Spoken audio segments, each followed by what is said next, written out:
Olá, meus queridos, que Deus em Cristo continue abençoando a vida de vocês. Nessa reflexão de hoje, nós queremos falar sobre uma arma poderosa do cristão. Essa arma é indispensável na vida daquele que confia em Deus, daquele que serve a Deus. É uma arma que vai nutrir a nossa vida espiritual, nossa comunhão com o nosso Deus.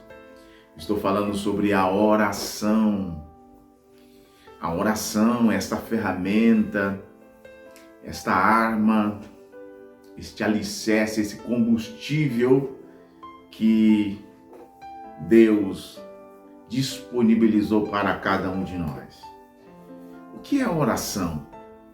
Oração é o diálogo entre o crente, entre o cristão para com o nosso Deus. Esse diálogo, ele deve ter um momento de falarmos, porque dentro de uma comunicação, para que não tenha interrompimento, para que haja uma boa comunicação, a gente precisa falar e a gente também precisa ouvir.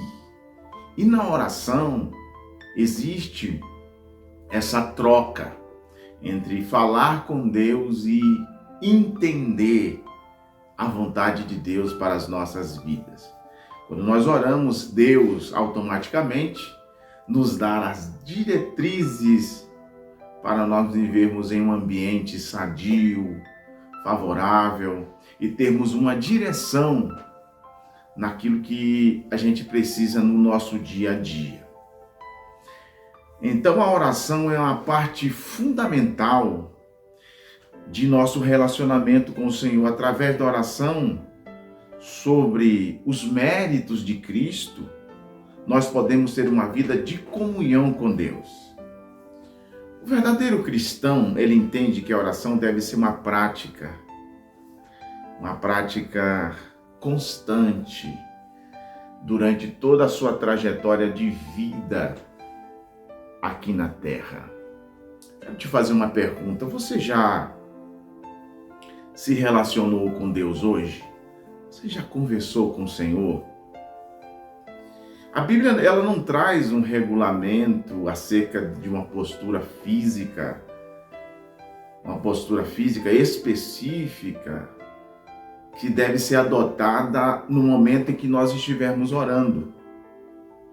Nós podemos ver na Bíblia pessoas que oraram em pé, pessoas que oraram de joelhos, pessoas que oraram com as mãos estendidas, pessoas que oraram até mesmo dentro de um ventre de um peixe.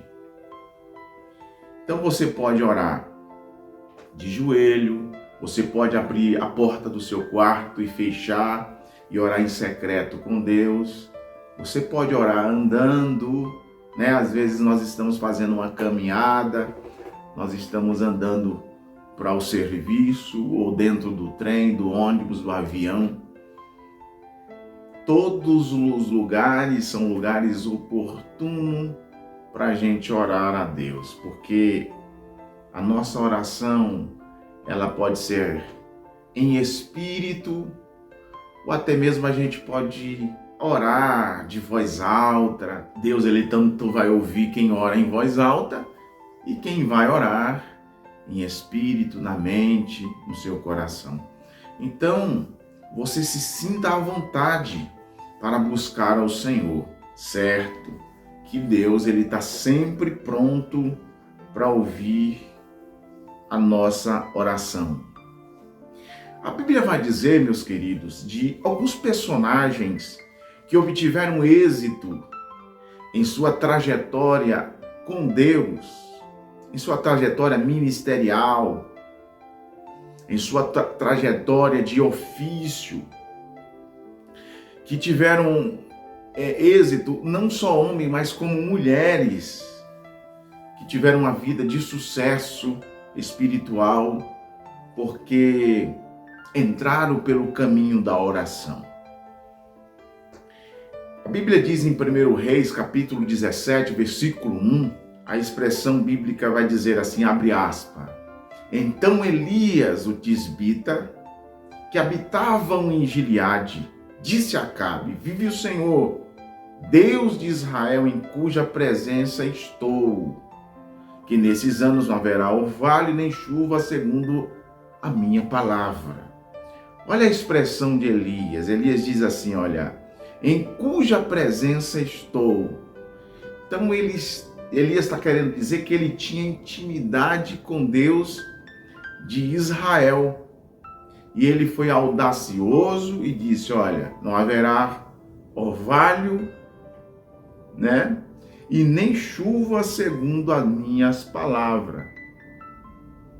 O segredo da autoridade de Elias nós encontramos em Tiago capítulo 5, versículo 17. Há uma porção das Escrituras também em João capítulo 15 sobre o relacionamento. A Bíblia vai dizer que ele é a videira verdadeira e o pai dele é o agricultor, e toda a vara que está em mim, essa dá muito fruto. Está em mim e eu em vós. É preciso ter esse relacionamento para produzir bons frutos. Então nós encontramos em Tiago capítulo 5, versículo 17, que Elias estava em Deus. Elias tinha relacionamento com Deus. Olha, o texto vai dizer, Elias era um homem sujeito às mesmas paixões que nós. Elias era feito de barro, do pó da terra. Era um homem que tinha limitações, um homem que estava sujeito a pecar, só que tinha um diferencial. O texto prossegue dizendo, e orando. Então Elias tinha depósito com Deus, Elias orava. Orando para que não chovesse por 3 anos e 6 meses, não houve chuva sobre a face da terra. Então Elias, para ter autoridade com os homens, primeiro ele teve que ter autoridade com Deus. Para falar com os homens, primeiro nós precisamos ter intimidade, quem conhece a mente do homem, que é Deus. A Bíblia vai dizer também, em 1 Samuel, capítulo 1, versículo 10 e 11, a respeito de uma mulher de virtude, uma mulher virtuosa, uma mulher de Deus, chamada Ana. A Bíblia vai dizer assim, e ela, pois, com amargura de alma, orou ao Senhor e chorou abundantemente. Nós podemos orar quando nós estamos alegres. E essa oração é gratidão, é manutenção, mas nos momentos das nossas angústias e queixas, a gente precisa manter esse diálogo. Ou seja, nós precisamos orar em momentos favoráveis e em momentos difíceis também. O texto vai dizer que Ana estava com amargura de alma. Ela orou e chorou abundantemente. A Bíblia vai dizer que um coração contrito, quebrantado diante de Deus, Deus não despreza. Quando nós choramos e lançamos as nossas ansiedades diante de Deus, com certeza a Bíblia vai dizer, Ele tem cuidado de nós. Eu não sei como você se encontra nesse momento. Se encontra com amargura, se encontra com adversidade, se você se encontra chorando por uma questão, o certo é que Deus vai te dar a vitória. O choro pode durar uma noite, né? Um tempo, um momento, mas a Bíblia vai afirmar e dizer, a alegria vem pela manhã. E Deus mudou o cativeiro de Ana. Ela fez um voto, versículo 11, ela fez um voto dizendo, Senhor dos Exércitos, se benignamente atentares para a aflição da tua serva e de me lembrares da tua serva e não te esqueceres, mas a tua serva deres um filho homem. Ela vai sempre mencionando que ela é dependente de Deus, ela é serva. E quem tem autoridade para mudar a vida dela é Deus. E ela vai dizendo: deres um filho homem, o Senhor o darei todos os dias da minha vida e sobre a sua cabeça não passará navalha. Olha a proposta de Ana. Ana estava pedindo ao mesmo tempo oferecendo a Deus. Toda a bênção, eu aprendo aqui fazendo a aplicação, toda a bênção que Deus derrama sobre nós, ela deve ser devolvida.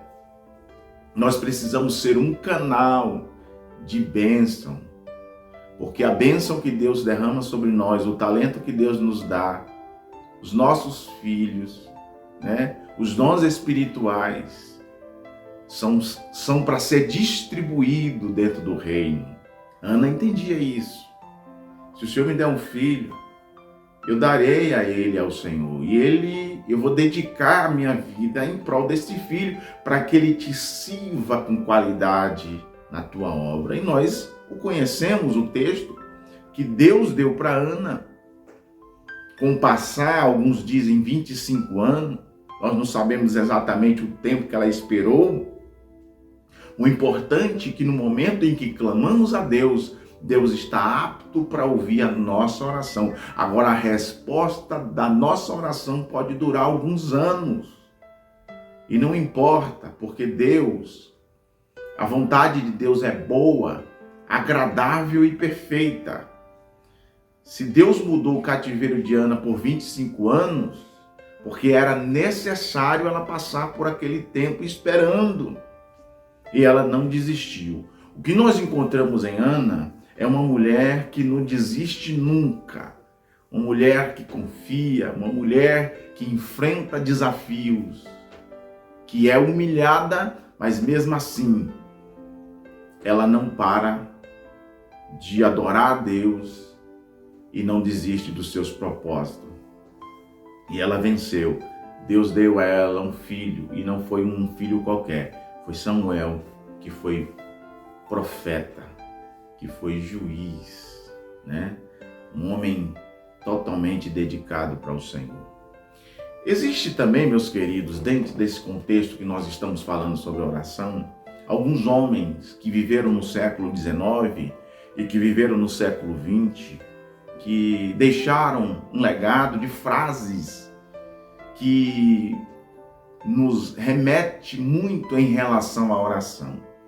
Olha esta frase aqui: quando agimos, colhemos os frutos de nosso trabalho, mas quando oramos, colhemos os frutos do trabalho de Deus. Hans Voss, ele é que disse essa frase. Olha essa outra frase, abre aspas: não há nada que nós façamos, não há nada que nos faça amar tanto uma pessoa quando nós oramos por ela. William Lamb. Olha essa outra frase: sempre que Deus deseja realizar algo, Ele convoca o seu povo para orar. Charles Spurgeon. Essa outra frase: quando trabalhamos, mas quando oramos, Deus trabalha por nós. Hudson Taylor. Eu preferia ensinar um homem a orar, mais do que ensinar ele a pregar. Charles Spurgeon. A maior preocupação do diabo é afastar os cristãos da oração. Ele não teme os nossos estudos, nem o nosso trabalho, nem a nossa religião, daqueles que oram. Ele ri de nossa labuta, zomba de nossa sabedoria, mas treme quando nós oramos. Samuel. Olha essa outra frase: o homem que mobiliza a igreja cristã para orar está dando a maior contribuição para a história da evangelização no mundo, porque não existe evangelização sem oração. Olha essa outra frase de John Wesley: Deus nada faz a não ser em resposta à nossa oração.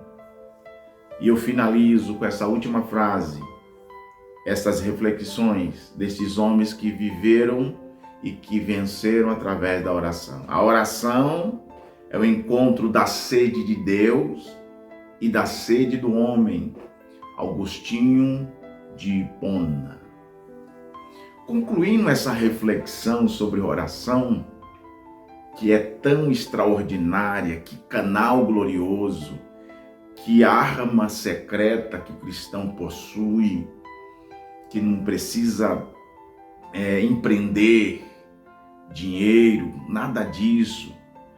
Você ora com a sua boca, você ora com seus joelhos, você na verdade dobra os joelhos para orar, você ora caminhando, você pode orar a qualquer momento.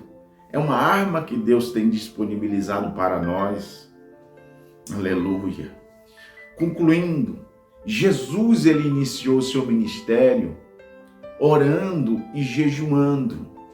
O jejum, ele trabalha no nosso corpo físico, controlando os nossos desejos, os nossos apetites carnais e mortificando a nossa velha natureza. A oração, ela vai trabalhar o nosso relacionamento com Deus, com o mundo espiritual, elevando o nosso grau de intimidade com o nosso Deus, através do espírito do homem atrelado ao Espírito de Deus. Olha o que diz em Romanos capítulo 8, versículo 26 ao versículo 28. Também o Espírito, sabe, o Espírito de Deus, semelhantemente, nos assiste, aleluia, nos ajuda, nos auxilia nas nossas fraquezas, porque nós não sabemos como orar, ou como sabemos orar como convém, mas o mesmo Espírito intercede por nós sobremaneira, com gemidos inexprimíveis. Aquele que sonda os corações sabe qual é a mente do Espírito, porque segundo a vontade de Deus é que ele intercede pelos santos.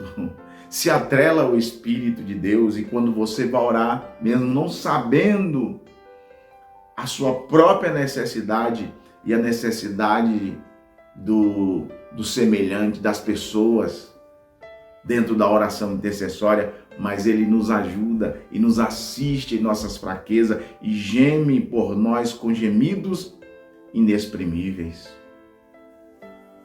Eu quero falar de alguns versículos que falam também sobre a oração. Lucas 18 e 1. E contou-lhe uma parábola sobre o dever de orar sempre e nunca desfalecer. Tessalonicenses capítulo 5, versículo 17. Orai sem cessar. Efésios 6, versículo 18. Orando em todo tempo, com toda oração e súplica no Espírito, vigiando nisto com toda perseverança e súplica por todos os santos. 1 Samuel 7, 8.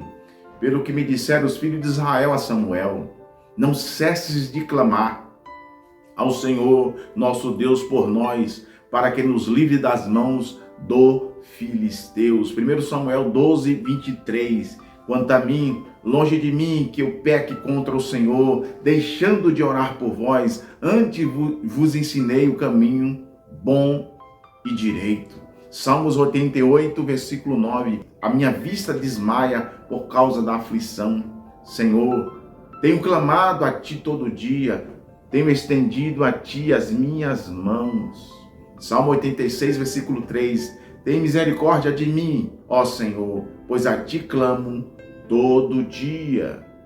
1 Tessalonicenses 3 e 10. Orando abundantemente, dia e noite, para que possamos ver o vosso rosto e supramos o que falta da vossa fé.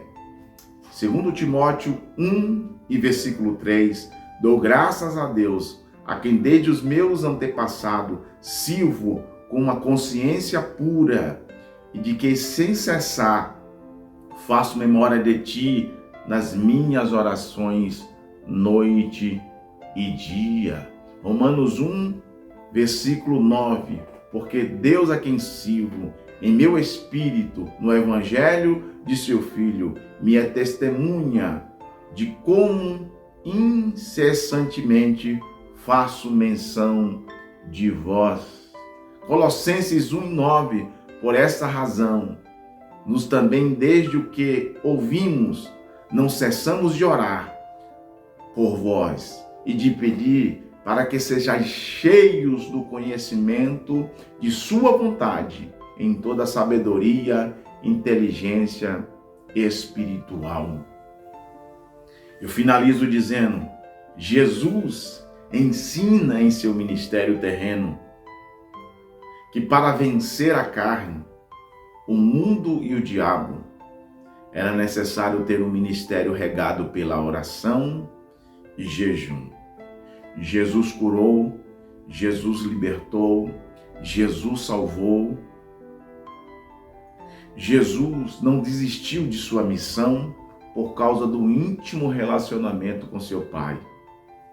Ele disse assim: eu e o Pai somos um completo, no propósito, na missão e no amor. Você também quer ser completo? Ore, se relacione, viva esse propósito, não um dia, não um tempo, mas uma vida dedicada ao lado do seu amigo íntimo, ao lado do seu Pai e ao lado do Consolador, o Espírito Santo. Jesus orou desde o início do seu ministério e ao concluir o seu ministério na cruz, em Lucas 23:34, ele disse assim, abre aspas, e dizia-lhe Jesus: Pai, perdoa-lhes, porque não sabem o que fazem. Não pare de orar, mesmo que seja no sofrimento. O Pai estará ao seu lado. Ore. Deus abençoe. Em nome de Jesus. Amém.